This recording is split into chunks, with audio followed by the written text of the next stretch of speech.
It's that time of the day. Yes, it is time indeed for Talking Pints. And Steve Nallon, I said to you earlier, was the voice of Margaret Thatcher on Spitting Image, that very powerful programme in the 1980s. And here are some of his best bits. There are many ways people can help themselves without becoming a burden on the state. For example... Wake up, you blithering idiot! You've made another balls up in Europe! And Jeffrey's made a balls. You know, Spitting Image portrayed me as someone who is out of... important that we get people's minds off the unions, the GLC, the EEC, etc., etc. Well, it was magnificent. It was really, really funny. And Steve Nallon, you were that voice. And it kind of... I think a lot of us recognise that voice more than when she actually spoke. Well, it's the same with all impressionists when you've got a character. Do you remember Denny Seeley and Mike Yarwood? Yeah. You know, people didn't know what Denny Seeley sounded like, and Mike Yarwood invented a version of Denny Seeley. Which was funny. Which was very funny, which he was very good at. And that became the way people imagined, you know, Dennis, what a silly Billy. Well, he never said that, but it became his catchphrase. It became as if he had. Now, you've got a cup of tea here, and a rather, yes, I have. rather magnificent teapot. So those on radio can't see, but it is Margaret Thatcher. It is her. It is herself, yes. As a teapot. Goodness, can I just say, I think the nose is a little bit longer than in reality. And I'm sure I'm very good at pouring. Goodness me, I am. It's wonderful stuff. And I want to talk a lot about Spitting Image and what you're doing today. But what you're doing today, I think, a lot of relevance from your upbringing. You know, and to say that your upbringing was tough is, I think, would be rather British understatement, really. Well, here's the thing, though. My mother died when I was very young. My father was schizophrenic, and I ran away from home when I was 14. That's it. Because from then on, I was rescued by my grandmother. Yes. And for that, I'm eternally grateful. And she was a wonderful woman, very tough, very loving. So I was loved and looked after. So, yeah, it was a tough background, but at the same time, I was also very, very lucky. It's really interesting because you had TB as well and suffered periods of isolation because of that. So you're not damaged by any of this? I think the consumption, the TB, I think that made me isolated because I was very young. I didn't understand what was going on. I was only about 3 or 4, I think. And I think it made me emotionally self-sufficient, if that makes sense. Is that a good thing? Well, it means that you can spend your life writing and you're very happy with your own company. You learn to be happy with your own company. You talking about all this is interesting because these days you'd be a victim. I don't like the sense of... If you turn yourself into a victim, I think you're turning yourself into a problem. I think that the way to look at life, the way I've tried to look at life, is that bad things happen. But you know, the good things can come out of it, and as I said, I was just very, very lucky. You're absolutely right. Now, for you, it's always going to be drama. It's always going to be comedy, and you're up and you're there on the boards, and you get this big break at a very young age. Yeah, it was just after university, and I'd always been interested in politics because I'd always sort of impersonate, partly because of Mike Yarwood, because Mike Yarwood did all the politicians as well. So I'd always been, and it was a political household as well. And so Radio 4 was on all the time, so I knew all the politicians. Yeah. So I met John Lloyd, and I did my Margaret Thatcher, and he said, "Who else do you do?" And I said, "I do Roy Hattersley," and Roy Hattersley was a wonderful character to do, because he claimed to be the eponymous hero of Spitting Image, because the only puppet who actually did any spitting. And so I was actually, it was just one of those things where it was exactly at the right time. I was the right person for the show, and they hadn't cast anybody either. Right. Yeah. You know, what actors sometimes think is that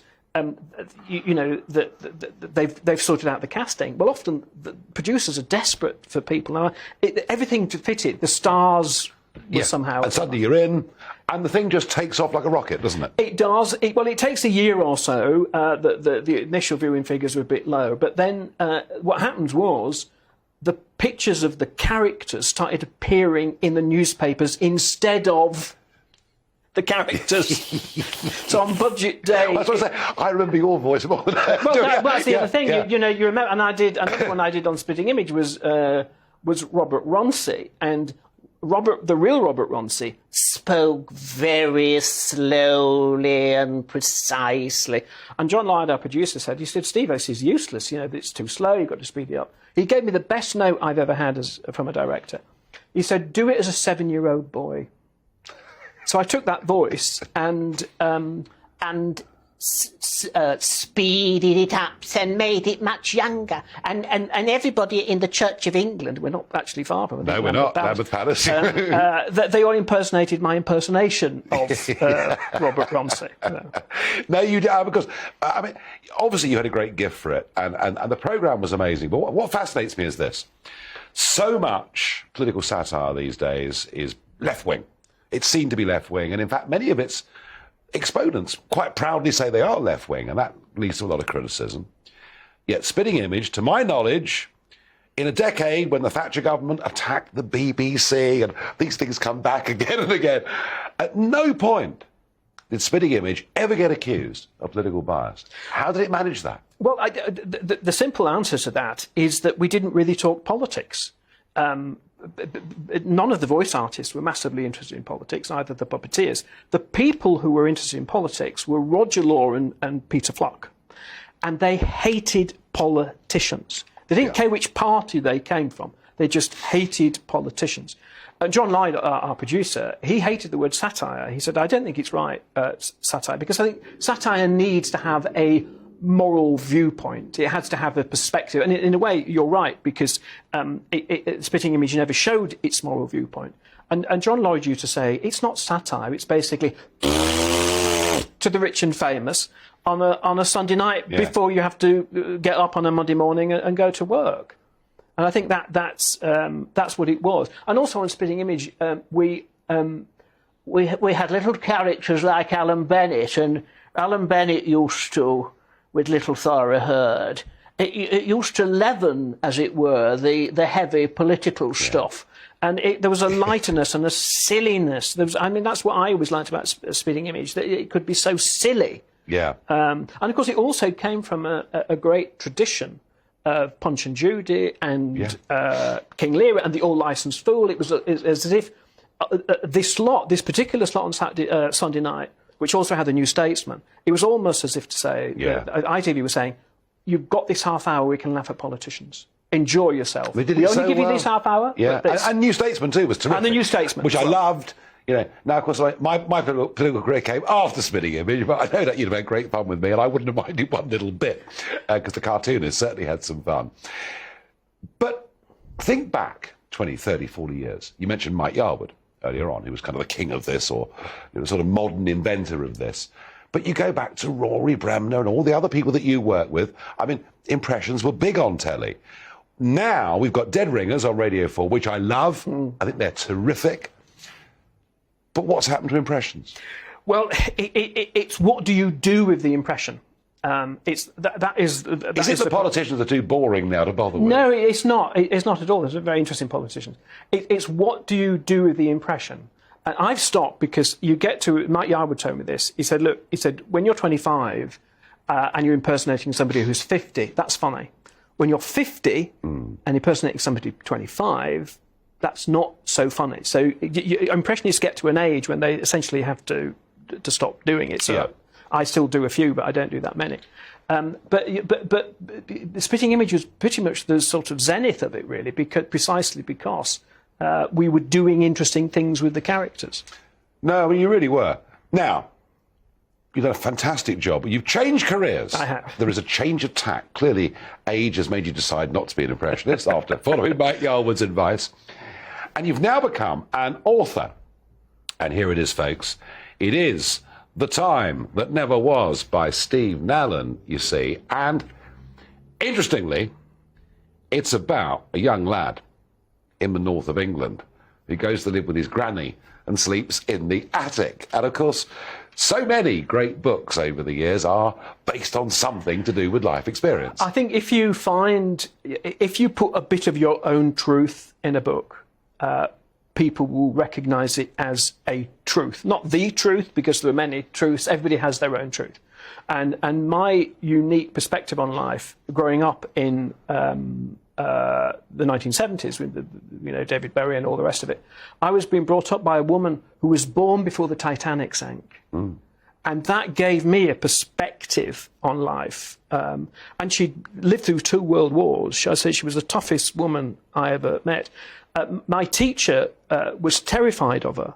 And I said, well, at what level were you terrified? He said, Steve, meeting Mrs. Oddie was the name of my grandmother. Yeah. He said, meeting your grandmother was at bowel movement level. Sort of Grandma Giles type. Well, it's Grandma Giles, absolutely Grandma Giles, who was Giles, of course. I mean, that's the thing about Giles. Yeah. That's where the comedy of the book comes from. I've changed careers, but I'm still trying to put as much comedy into it. And one of the problems at the moment, I think, on television, we chatted about this earlier, is there's not that much comedy on television. No, but any form of comedy might cause offence. Well, don't be so offended. Is my attitude. Don't be so offended. There are still places that in London where you can perform and you can basically say anything you like, but it's less the case on television. For partly the reasons that your previous guest was talking about. It's a university-educated group, and that began, I think, with the Monty Python. Previous to that, you had people like Dennis Main Wilson, Johnny Hamp. I tell you one thing that Dennis Main Wilson said to me. He said he was working at the BBC, and a scene shifter came up to him and gave him a script. He said, "Do you read this? It's a comedy script." He went home and read it. It was by a man called John Sullivan, Citizen Smith, and he got it produced the next day. That wouldn't happen.